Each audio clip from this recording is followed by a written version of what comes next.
What they found hidden in Queen Camilla's private wardrobe has sent shockwaves through Buckingham Palace. It was Queen Elizabeth's priceless coronation robe, and sources claim she was about to use it for a photo shoot. But one secret phone call set off an urgent mission to stop her. Join us as we uncover the story the palace tried to bury. The story begins not in the grand public halls of Buckingham Palace, but in the hushed, private sanctum of Clarence House, where the monarchy's carefully polished veneer was about to crack. Behind closed doors, a seismic event was unfolding, one that threatened to shake the very foundations of the House of Windsor.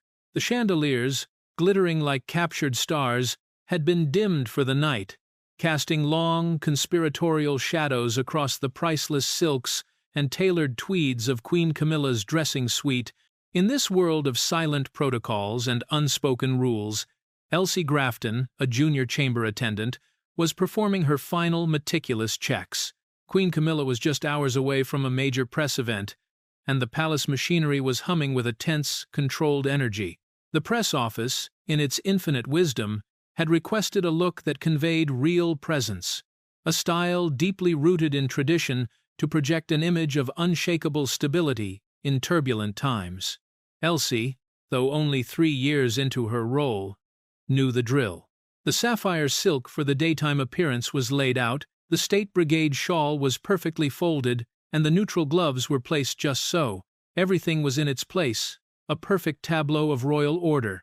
But the fragile balance of the monarchy is often upended by the smallest of accidents. Her pen slipped from her tired fingers, a simple silver fountain pen, and rolled behind an antique dressing screen, coming to rest in a corner shrouded in shadow. It was a minor annoyance, but one that would set in motion a chain of events that would leave the palace reeling. As she knelt in the low light, her hands searching the plush carpet, her fingers brushed against something unexpected. It was a large garment bag, its fabric heavy and ancient, unlike the modern lightweight carriers used for the Queen's current wardrobe. It had been shoved into the corner, not stored neatly but hidden. A cold dread, sharp and instinctive, washed over her. This was wrong. This was a secret. Her eyes fell upon a faded emblem stitched into the dark velvet, a crown encircled by laurel leaves, and beneath it, the worn gold thread that formed 2 iconic initials, ER2, Elizabeth Regina II. Elsie's hands began to tremble. Her training, her every instinct for self-preservation, screamed at her to leave it, to walk away and report it through the proper, glacial channels in the morning. But another instinct, a deeper loyalty to the history she served, took hold. She felt as though the ghost of the late Queen herself was in the room, watching, waiting. With fingers that felt clumsy and numb, she pulled the heavy brass zipper down just an inch. What spilled out was not just fabric. It was history itself. A wave of crimson velvet, richer and deeper than anything she had ever touched, seemed to breathe in the faint light. And then she saw it, the unmistakable glint of gold oak leaves, a powerful symbol she had only ever seen in the black and white photographs of a young queen's coronation. This was not a replica. This was not a tribute. The weight, the scent, the very soul of the object felt real, zipping it shut with a gasp, her heart pounding a frantic rhythm against her ribs. Elsie knew she was holding a sacred relic, a piece of history that was never meant to be touched by the light of day again, let alone be prepared for a press event. Placing it gently on an ottoman, she backed out of the room, the secret she now carried feeling like a physical weight on her shoulders. She made a call she knew could end her career, a single whispered word into the night that was about to become a roar within the gilded walls of the palace. Elsie Grafton's whispered phone call was not a simple report of a misplaced item. It was a lit match tossed into the bone-dry heart of the monarchy, and the resulting firestorm was about to consume the carefully constructed peace within the palace walls. The phone line crackled, not with static, but with a tension so thick it felt like a physical presence. On the other end, a senior clerk at the Royal Collection Trust, a man whose life was dedicated to cataloging and protecting the Crown's history, did not gasp. He did not exclaim in shock. There was only a profound, chilling silence as Elsie, her voice trembling, described the crimson velvet, the glint of gold stitching, and the faded but unmistakable ER2 emblem. The clerk's response, when it finally came, was clipped, precise, and utterly devoid of emotion, the voice of a man trained for crisis. "Stay where you are, do not speak of this to anyone. Await instruction." That was all. The line went dead, leaving Elsie alone in the silent hallway, the weight of her discovery pressing down on her. Within minutes, the wheels of a secret, parallel monarchy began to turn. From a secure, windowless room deep within the Trust's offices, a coded message, stripped of all names and identifying details, was dispatched. This was not a message for the usual household security, with their checklists and bureaucratic delays. It bypassed all normal channels, traveling through an encrypted network straight to a private communications hub at Windsor Castle, a digital nerve center reserved for matters of the highest, most sensitive state. By dawn, as the first hints of gray light touched the ancient castle stones, that encrypted signal had been flagged, decrypted, and hand-delivered in a sealed manila envelope to the one person in the royal family known for her unshakable devotion to duty and her fierce, almost primal protection of her parents' legacy, Princess Anne. The message was brutally simple, yet its implications were seismic, a tremor that threatened the monarchy's fragile balance. Unauthorized access and intended use of state regalia item 0004. Clarence House. Immediate intervention required. This was not just a breach of protocol, it was an act of historical appropriation, a silent, audacious attempt to rewrite a legacy that had been sealed for 70 years. For Princess Anne, this was never about a dress. It was about the sacred memory of her mother, Queen Elizabeth II, and the powerful, almost mystical symbolism of her coronation, a moment that had defined an entire era.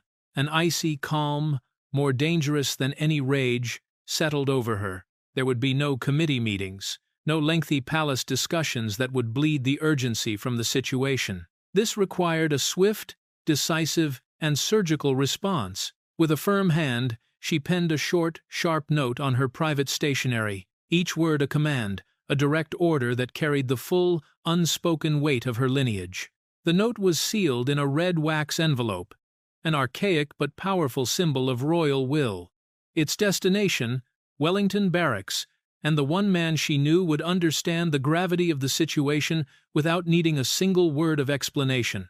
The monarchy was about to go to war, not with an outside enemy, but with a far more dangerous foe, itself. Princess Anne received the news not with a gasp of shock, but with a cold, weary certainty that settled deep in her bones. For decades, she had been the monarchy's stoic pillar, the living embodiment of her mother's famous dictum: never complain, never explain. She had watched the shifting sands of royal life, the endless, exhausting dance of public relations and personal ambition, with a quiet, observant, and often critical eye. But this was different. This wasn't a minor breach of etiquette or a fleeting, scandalous headline. This was a line crossed, a sacrilege. This was an audacious attempt to claim a piece of history that belonged to one woman and one woman alone. In her private study at Windsor, surrounded by portraits of her parents, the weight of legacy felt almost tangible, a physical presence in the room. The 1953 coronation wasn't just a ceremony in her memory. It was a sacred promise made to a nation still scarred and recovering from the ravages of war. It was the dawn of a new Elizabethan age, a moment of profound hope and solemn duty, all captured in the singular, iconic image of a young woman accepting the crushing weight of the Street Edward's crown.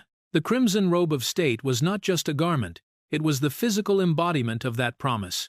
In Anne's mind, for anyone else to wear it, to even contemplate using it for a photoshoot, was to diminish that sacred moment, to treat a hallowed relic as a mere costume prop from a theatrical wardrobe. It was a painful insult, a knife twisting in the heart of her mother's memory. Her movements were precise, her expression unreadable, a mask of iron control. She didn't need to consult with her brother, King Charles, or her nephew, Prince William. Their approach would be one of diplomacy, of managing the inevitable fallout. Her approach was different. This was a personal matter, a duty to protect her mother's memory, and she took it upon herself with a fierce, unwavering, and almost brutal resolve. Her handwritten note to Sergeant Merrick was not a request, it was an order, imbued with the full, unspoken authority of the late Queen herself. "The robe should never be shown again," she wrote, her pen pressing firmly into the thick palace stationery. "Primarily, not rebranded. Verify it. Lock it down." The word rebranded was a calculated strike, a clear signal that she saw this not as a mistake, but as a deliberate act of appropriation. No signature was necessary. Merrick would know who it was from, and he would understand the gravity of the command. This was Princess Anne in her truest form, the quiet enforcer, the keeper of the flame. She was not interested in the reasons, the excuses, or the carefully crafted apologies that would inevitably pour out of Clarence House. She was only interested in one thing: preserving the sanctity of the past from the grasping ambitions of the present. As her trusted aide departed with the sealed red envelope, Anne stood by the window, looking out over the ancient Windsor grounds. A quiet storm, impossible to ignore, was gathering, and she had just unleashed its most formidable and unrelenting force. The battle for Queen Elizabeth's legacy had begun. Sergeant Ian Merrick understood, in a way few people could, that history had a tangible weight. You could feel it in the cold, ancient stones of the Tower of London, in the worn leather of a priceless manuscript, and in the profound, echoing silence of the royal vaults at Windsor. For 8 years, he had served in the Royal Collection and Heritage Security, a little-known unit of specialists tasked with a sacred duty: protecting the Crown's most priceless and historically significant artifacts. His job was to be a ghost, a silent, unseen guardian moving through the gilded halls and hidden corridors of the monarchy, ensuring its treasures remained safe from theft, damage, and, most insidiously, from misuse. The sharp official knock on his barracks door at 4:52 a.m. was a sound he knew all too well. It was never good news. It was the sound of a crisis unfolding. The red wax-sealed envelope, marked with the stark, urgent words, "Immediate eyes only," confirmed his fears. Inside, the first typed memo was cold and clinical, detailing the unauthorized presence of State Regalia Item 0004 at Clarence House. But it was the second, handwritten page that made the very air in the small room go still. He recognized Princess Anne's sharp, no-nonsense script instantly. Her words were not a request, they were a blade. Verify it. Lock it down. Merrick understood the explosive subtext immediately. This wasn't just about recovering a misplaced item. This was about stopping an event, a carefully planned act of historical revisionism. The word rebranded was a dagger, implying a deliberate, calculated attempt to co-opt the late Queen's powerful legacy. Princess Anne did not involve herself in minor squabbles over wardrobe. If she was intervening personally, at this ungodly hour, it meant the very soul of the monarchy's continuity was at stake, and the situation had reached a boiling point. A surge of cold professional fury coursed through him. He wasn't just a guard, he was a historian, a custodian of memory. The 1953 Coronation Robe was a Class I heritage item, a designation that made its status sacrosanct. It was meant to rest, preserved for eternity, a silent, powerful testament to a singular moment in British history. To remove it for a press event was an act of profound disrespect, an unthinkable breach of trust that bordered on desecration. Within minutes, he was dressed, not in the ceremonial red tunic of the palace guards, a uniform designed to be seen, but in the discreet, functional gray uniform of the Internal Security Liaison Corps, an outfit designed to make him all but invisible. He grabbed his archival case from its secure locker. It was not a simple box. It was a portable vault, climate-controlled, acid-free, and bio-locked, designed to carry the kingdom's memory safely. By 6:10, he was in the back of an unmarked Defender, the quiet, sleeping streets of London sliding past the tinted windows. To any casual observer, he was just another technician, another face in the army of staff that kept the royal machine running. But in reality, he was something else entirely. He was the Queen's soldier, dispatched on one last, secret mission for his former sovereign, sent to prevent a quiet, devastating theft of history itself. The imposing gates of Clarence House swung open with a practiced, silent efficiency, a masterpiece of royal discretion that betrayed none of the turmoil brewing within its gilded walls. As Sergeant Merrick stepped out of the unmarked Defender, he recalibrated his entire demeanor, shedding the skin of a soldier and adopting the cloak of invisibility. Here, he was not a man on a mission. He was a nameless, faceless cog in the vast, impersonal palace machine. His ID badge was deliberately bland, a meaningless series of codes designed to grant him access without raising a single, inconvenient question. The morning porter, a man accustomed to the frantic, pre-event chaos, barely glanced up from his ledger. "Press tech?" he grunted, his voice weary. "Something like that," Merrick replied, his tone deliberately flat and forgettable. The air inside was thick with the cloying scent of lilies and floor polish, a frantic, nervous energy buzzing just beneath the surface of regal calm. Florists with stressed expressions rushed past with massive, funereal arrangements, and press aides with tense jaws barked into headsets, their clipped voices echoing in the grand foyer. It was the perfect cover, a storm of activity that would hide his true purpose. In the world of heritage security, the key to success was to move with the quiet, unshakable confidence of someone who belonged there, someone whose presence was already approved by a dozen different departments. He walked with purpose but without haste, his eyes scanning everything: the placement of security cameras, the flow of staff, the subtle, unspoken hierarchies playing out in every corner. He caught snippets of conversation, each one a clue that tightened the cold knot in his stomach. "Her Majesty wants a regal touch," one aide whispered urgently into a phone. "Make sure the lighting captures the heritage vibe," another commanded. They were not just preparing for an event, they were setting a stage for a breathtaking act of historical appropriation. A valet, seeing Merrick's slim, official-looking archival case, nodded towards the private south wing. "Steamer crate goes down there. Lady Ashcroft-Toft is with Her Majesty in the suite. Be quick about it." Merrick gave a curt, dismissive nod and continued on. The deeper he moved into Queen Camilla's private domain, the quieter and more tense it became. The plush carpet absorbed the sound of his footsteps, and the soft light from the sconces cast a reverent glow on the portraits of long-dead royals. Their painted eyes, heavy with the weight of their own histories, seemed to follow him with silent, knowing judgment. Outside the dressing suite, he saw it. A tall, elegant mannequin stood stark and empty, a silent accomplice waiting to be dressed. A small, neatly printed tag hung from its neck. "Main look," it read. He knew with a sickening certainty what that meant. They were just hours away from committing an act of historical sacrilege. There was no more time for subtlety, no more room for stealth. With a single, firm knock that echoed in the silent corridor, he opened the door and stepped inside. He had crossed a threshold, not just into a room, but into a direct confrontation that was about to shake the palace to its very foundations. The air inside was charged, heavy with unspoken ambition. It was the silence before a storm. The moment Merrick stepped into the dressing suite, the atmosphere instantly shifted from one of bustling, chaotic preparation to a sudden, icy tension. The air grew thick, heavy with unspoken questions. The room was a sea of opulent fabrics and glittering accessories, a treasure trove befitting a queen.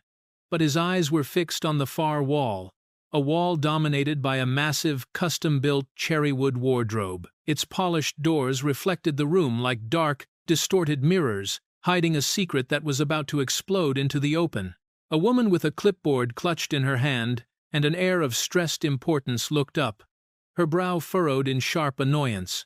This was Lady Ashcroft-Toft, Queen Camilla's formidable, fiercely loyal lady-in-waiting. "You're not from the wardrobe department," she stated, her voice a sharp, accusing instrument. "No, ma'am," Merrick replied, his own voice unnervingly calm and steady, as he placed his archival case on a nearby table with a soft, deliberate click. "Sergeant Ian Merrick, Royal Collection and Heritage Security. I'm here to inspect the contents of that wardrobe." Lady Ashcroft-Toft's eyes widened, a flicker of pure panic crossing her features before she quickly replaced it with a mask of theatrical indignation. "On whose authority? We have a press event in a few hours.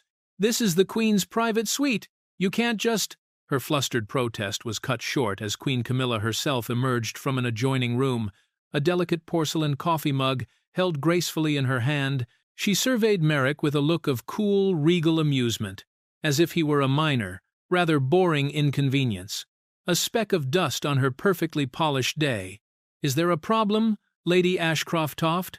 she asked, her voice as smooth and placid as silk. "This gentleman claims he's here to inspect your wardrobe, ma'am," the aide stammered, visibly shaken. Camilla raised a perfectly sculpted eyebrow. "Does he now?" she purred. "Do you have a warrant, Sergeant? Or have we dispensed with such trivialities as privacy within the gilded walls of the palace?"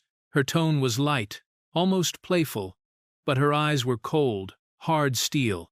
She was testing him, daring him to challenge her authority in her own private sanctuary. But Merrick was not a courtier. He was a soldier.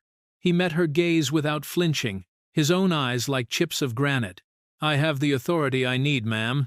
Under the 1998 Heritage Protection Act, I am empowered to conduct an immediate inspection of any location on the royal estate where a restricted heritage item is believed to be at risk of improper use." The room fell deathly silent. The air crackled with a sudden, dangerous energy. He hadn't just stated his purpose. He had drawn a bold line in the sand. He had invoked the law, a power that even a queen could not simply wave away with a dismissive gesture. The polite, fragile fiction of the morning had been utterly stripped away, revealing the raw, high-stakes confrontation that had been simmering just beneath the surface. This was no longer a misunderstanding. It was a showdown. Queen Camilla's smile didn't falter, but a dangerous, icy glint entered her eyes. The name of the act, the cold, hard reference to the law, now hung in the air between them like an unsheathed sword.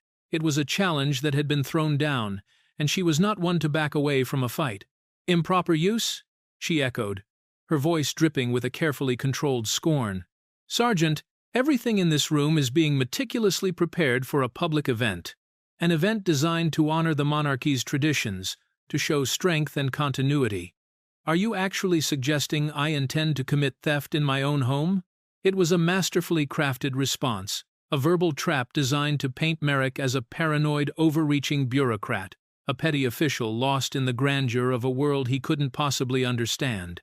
Lady Ashcroft-Toft, sensing her cue with the practiced instinct of a seasoned courtier, stepped forward. "This is outrageous," she declared, her voice trembling with manufactured indignation. "Any concerns of this nature should be routed through the proper channels, through household security. There are protocols for this sort of thing." Merrick remained unmoved, a granite pillar against their rising tide of practiced outrage.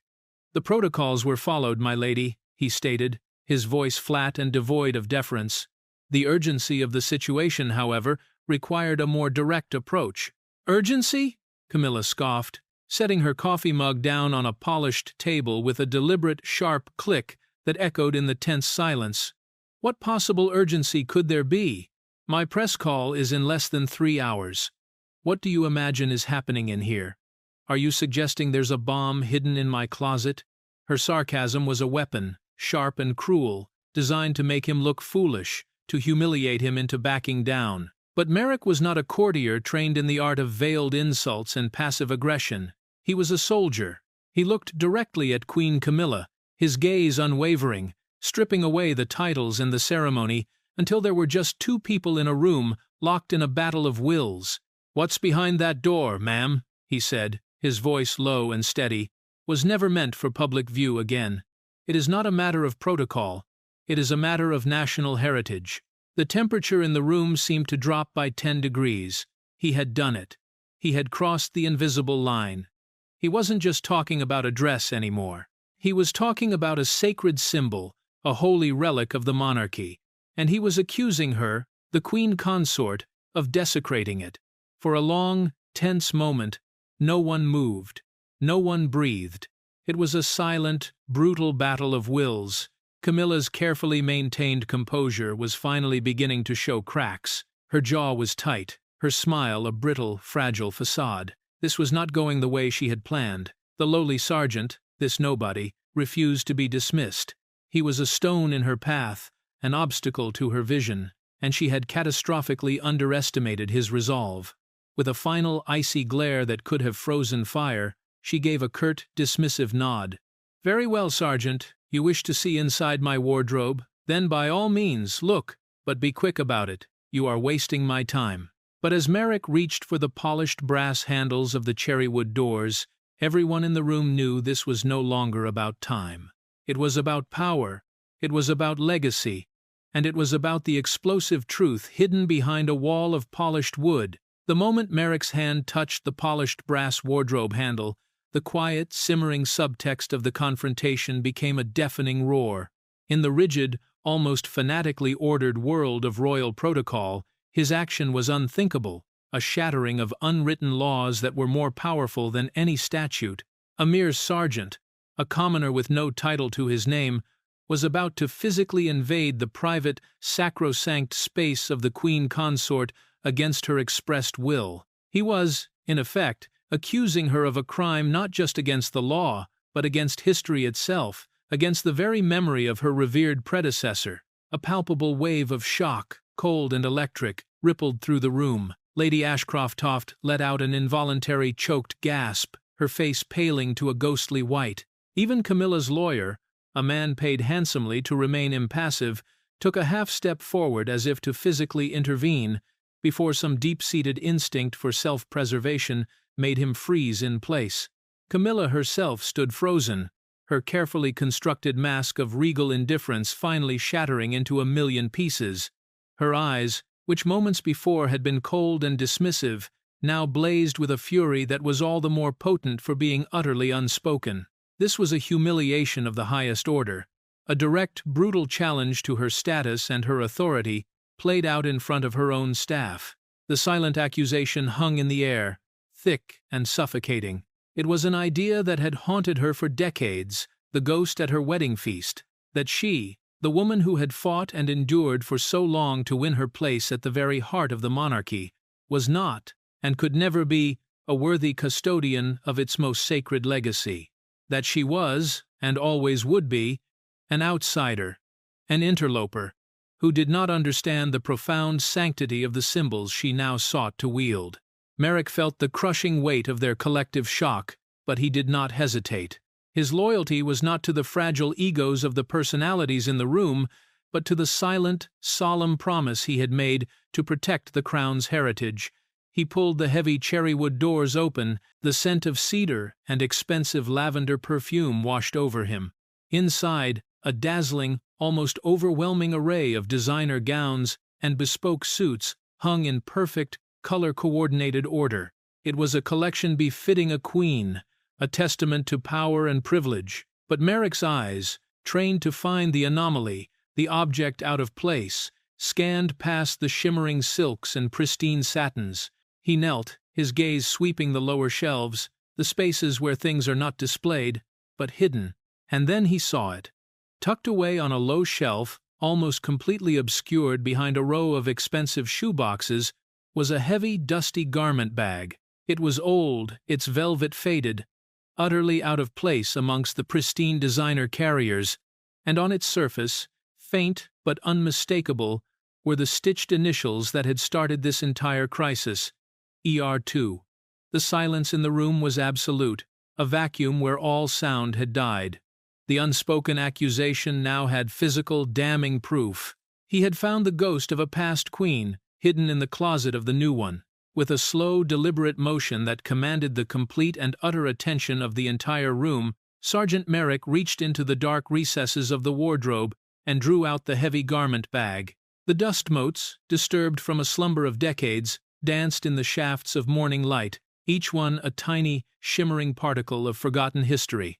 He laid it gently on the floor, the act feeling less like a security procedure and more like a sacred rite performed in a hushed cathedral. The air in the room was thick with a tension that was almost unbearable, a physical weight pressing down on everyone. Queen Camilla's face was a mask of unreadable stone, but her tightly clenched fists, knuckles bone-white, betrayed the furious turmoil raging within.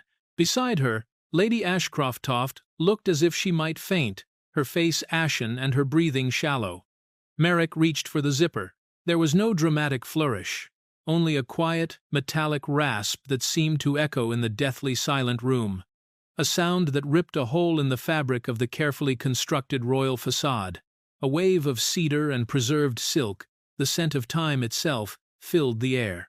Then, the fabric slid out. It was not merely red, it was a deep, living crimson, a velvet so rich and lustrous it seemed to drink the light from the room, holding it captive in its plush fibers. It spilled onto the floor, a pool of royal blood and history, and as it unfurled, the faint, unmistakable glint of gold embroidery caught the light. The room collectively held its breath. Stitched with breathtaking artistry that no modern machine could replicate were the symbols of a united kingdom. The delicate Tudor rose of England, the proud thistle of Scotland, the lucky shamrock of Ireland, and the humble leek of Wales. And woven throughout, like a river of molten gold, were the shimmering, unmistakable forms of golden oak leaves, a symbol of strength and endurance. This was it, the shocking, undeniable truth. Not a copy, not a tribute, but the Coronation Robe, the very garment worn by a 27-year-old Princess Elizabeth on June 2, 1953, inside the hallowed walls of Westminster Abbey, as she took the solemn oath that would define her life and an entire era. It was a tangible piece of the nation's soul, an object of almost mystical power. Lady Ashcroft-Toft let out a small, choked sob, her clipboard slipping from her numb fingers and clattering to the floor, the sound shattering the spellbound silence. The lawyer stared, his mouth agape, the carefully constructed legal arguments he had been preparing, dissolving into dust.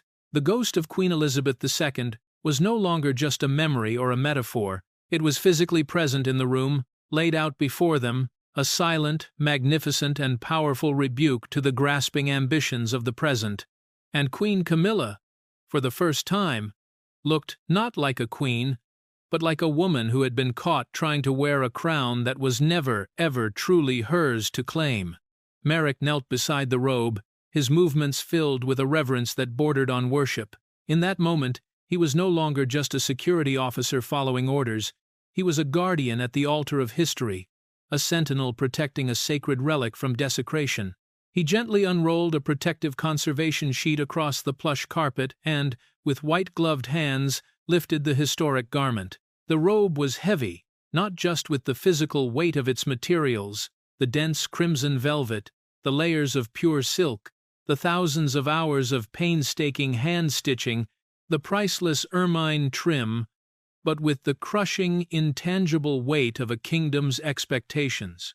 This was the masterpiece designed by the legendary Norman Hartnell, a man who had been tasked with the impossible, creating a garment that would symbolize the dawn of a new Elizabethan age while honoring 1,000 years of unbroken tradition. Merrick's trained eye, accustomed to the secrets held by ancient objects, took in the details that a photograph could never hope to capture.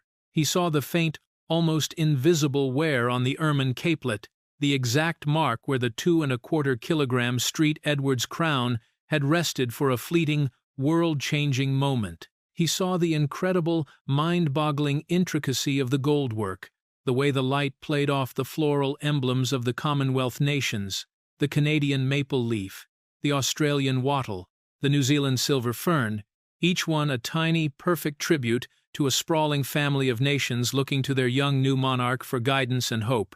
He ran a gloved finger over the collar tag, its ink faded but still perfectly legible.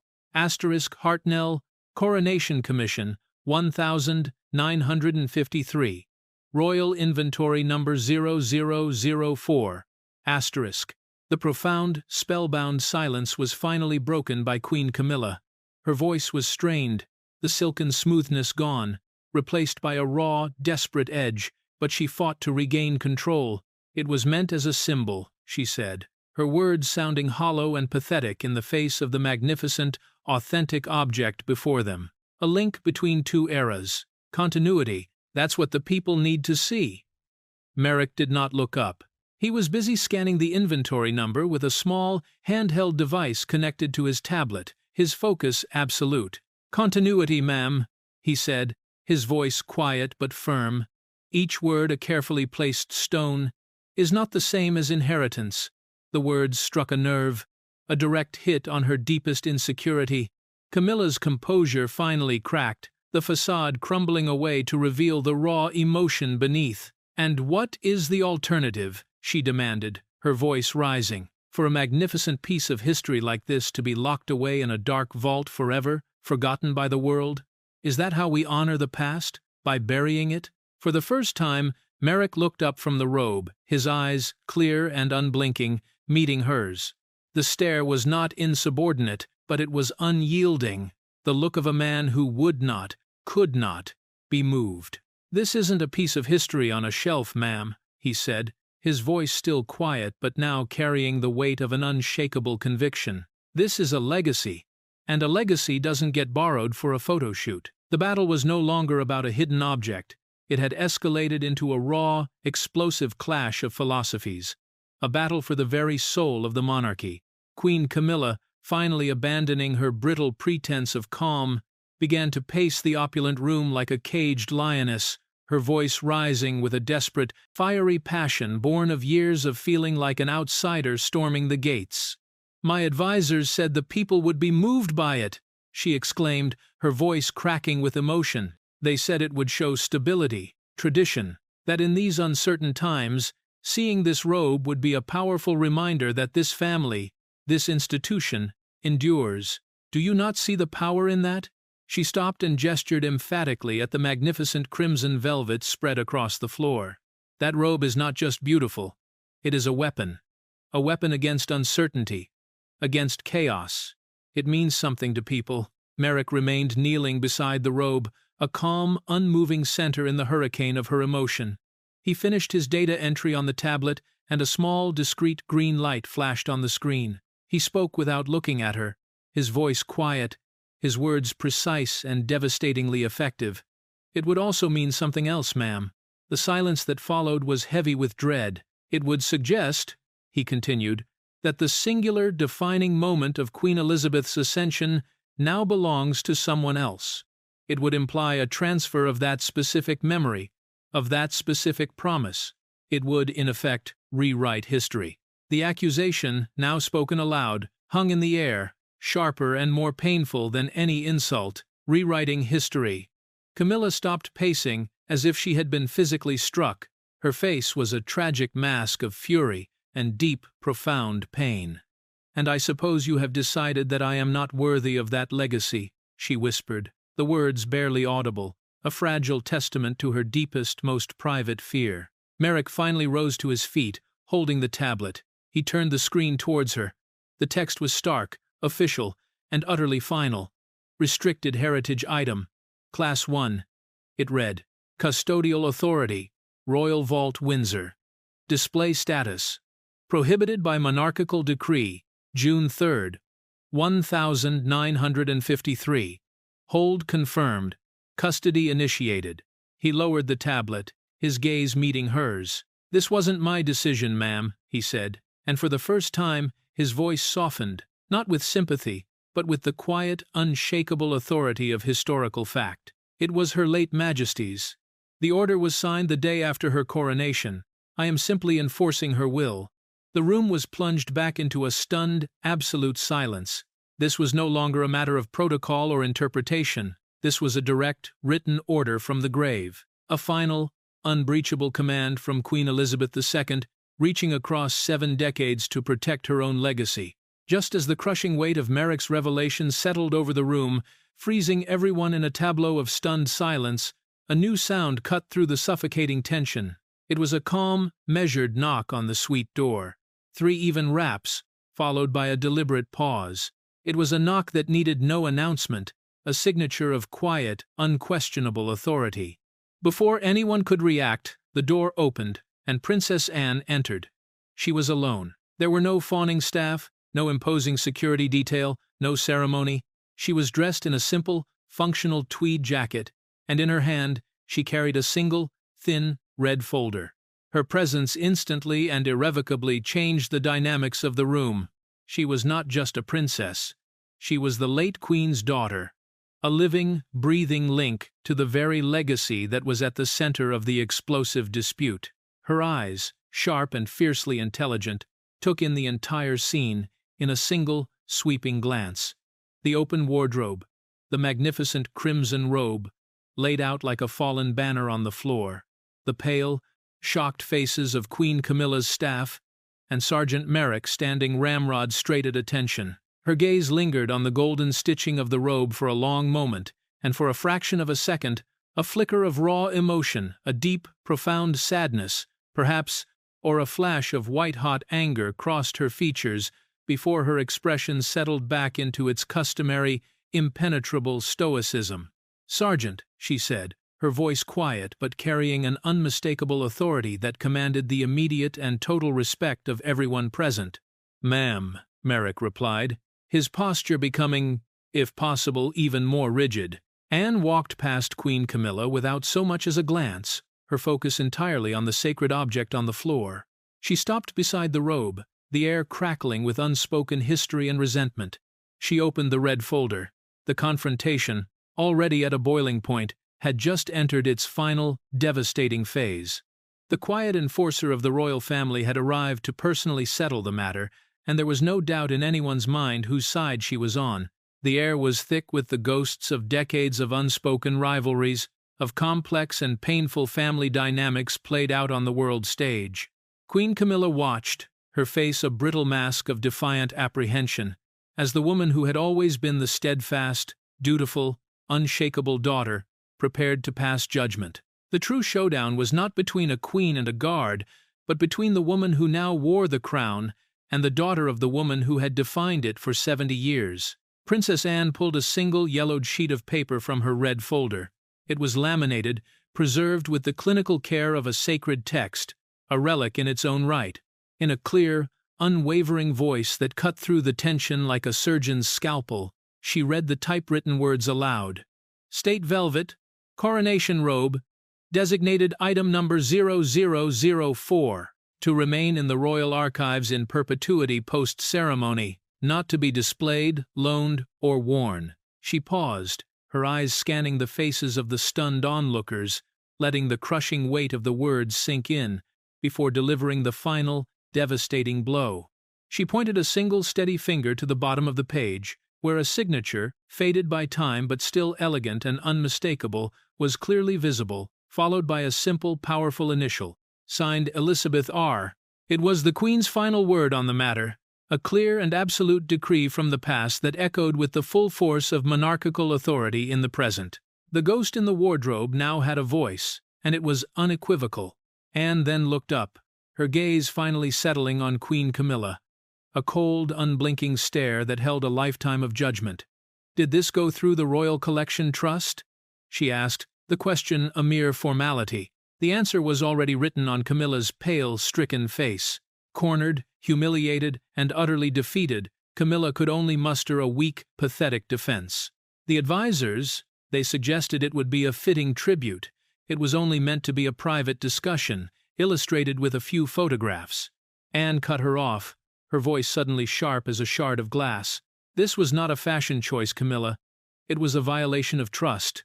The use of her first name, stripped of all royal titles and honorifics, was a deliberate and stunning rebuke, a public demotion in the rigid hierarchy of the family. The room was left speechless. "This was never about pictures," Anne continued, her voice lowering into a near whisper that was somehow more menacing than any shout. "It's about rewriting history. You honor my mother's past by preserving it, not by remixing it for a new audience." She gestured towards the magnificent robe on the floor. "That was worn once, by one woman, on one day that changed the world. Some things are not meant to be shared. They are meant to be protected." The words hung in the air, an undeniable and public condemnation that would echo in the corridors of the palace for years to come. Anne then turned her back on Camilla, a final brutal dismissal. Her attention shifted to Merrick. "Sergeant, pack it up. There is no room for debate." She gave Camilla one last, lingering, ice-cold look. "Wear what is appropriate for your own role," she said, her voice devoid of all warmth, "but you will not wear what shaped hers." With that, she turned on her heel and walked out of the room, leaving behind a silence so profound, so heavy, it felt like a physical presence. The battle was over. The ghost of Queen Elizabeth, through her steadfast, unshakable daughter, had won. In the heavy, ringing silence left by Princess Anne's abrupt departure, Sergeant Merrick began his solemn work. He moved with the quiet, focused efficiency of a surgeon closing a wound, his every action precise, methodical, and filled with a profound respect for the object he now protected. He carefully, almost lovingly, folded the magnificent robe, its crimson velvet still seeming to pulse with a life of its own. He laid it within layers of soft, acid-free conservation paper before placing it gently inside the secure, climate-controlled archival case. Each fold felt like a final, definitive act, a quiet ceremony locking away the dangerous ambition and bitter controversy that had briefly, scandalously, surrounded the sacred object. No one spoke. The air was thick with the fallout of the royal explosion. Lady Ashcroft-Toft, her face still pale and her hands trembling slightly, began quietly gathering a far simpler, more appropriate outfit for Queen Camilla's now dreaded press event. The grand, ambitious vision of a heritage vibe had evaporated, replaced by the stark, humiliating reality of a brutal royal dressing-down. Queen Camilla stood motionless by the window, her back to the room, a solitary figure watching the pale morning light filter through the ancient trees of Clarence House. She did not move, did not speak.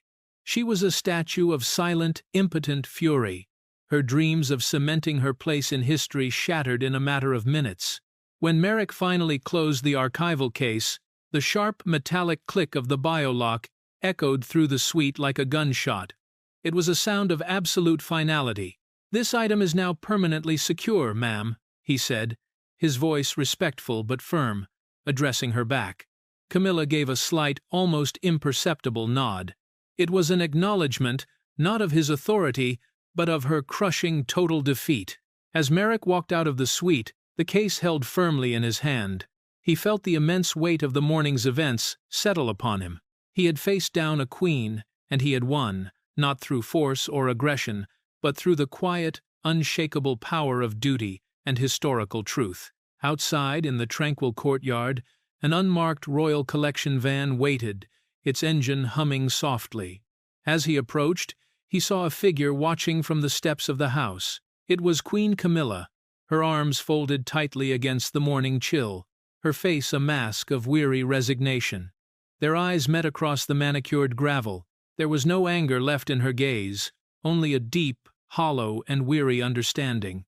A line had been drawn, a boundary had been ruthlessly enforced, and she now knew exactly where it stood.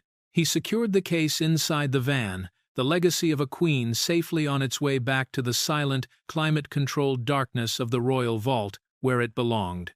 It was a quiet victory, a secret triumph, one the world would never know about, but one that felt more significant, more vital, than any public triumph. As the unmarked royal collection van pulled away from the courtyard, its precious, controversial cargo secure within, Sergeant Merrick allowed himself a single, deep, cleansing breath. The quiet tranquility of the Clarence House gardens, with their manicured lawns and ancient ivy-covered walls, felt a world away from the tense, emotionally charged drama that had just unfolded within. He had done his duty. A sacred legacy had been protected from being altered, its sanctity preserved from the fleeting whims of modern public relations. The monarchy's fragile balance, which had trembled on the brink, was steady once more. A quiet voice beside him, calm and familiar, made him turn. Sergeant Merrick, Princess Anne had approached without a sound, a ghost in tweed, her hands tucked deep into the pockets of her jacket. She stood beside him, her gaze following the van as it disappeared down the long, private drive. There was no formal praise, no grand, effusive pronouncements of gratitude. That was never her way. She simply looked at him, and for a brief moment, a flicker of profound, unmistakable respect warmed her usually stoic eyes. "You held the line," she said. It was more than enough. It was a profound acknowledgement from one guardian of tradition to another, a shared understanding that passed between them, without the need for further words. They both knew that the true crown wasn't the one made of gold and priceless jewels that sat in the Tower of London, but the unseen one, the one forged from duty, from memory, and from an unwavering, sometimes brutal, commitment to protect the past.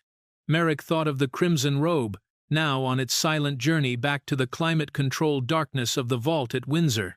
It would never be seen by the public again, but its power remained, its legend now amplified by the secret battle that had been fought in its name. It was a silent testament to a solemn promise made by a young woman 70 long years ago, a promise he, a humble sergeant, had helped to keep. The monarchy had been tested, shaken to its very core behind closed doors, but it had held. But the questions still linger, hanging in the air like the morning mist. Was it right for Princess Anne to intervene so forcefully, to humiliate the Queen Consort in her own home? And if you were in Sergeant Merrick's shoes, faced with the fury of a queen, would you have dared to open that wardrobe?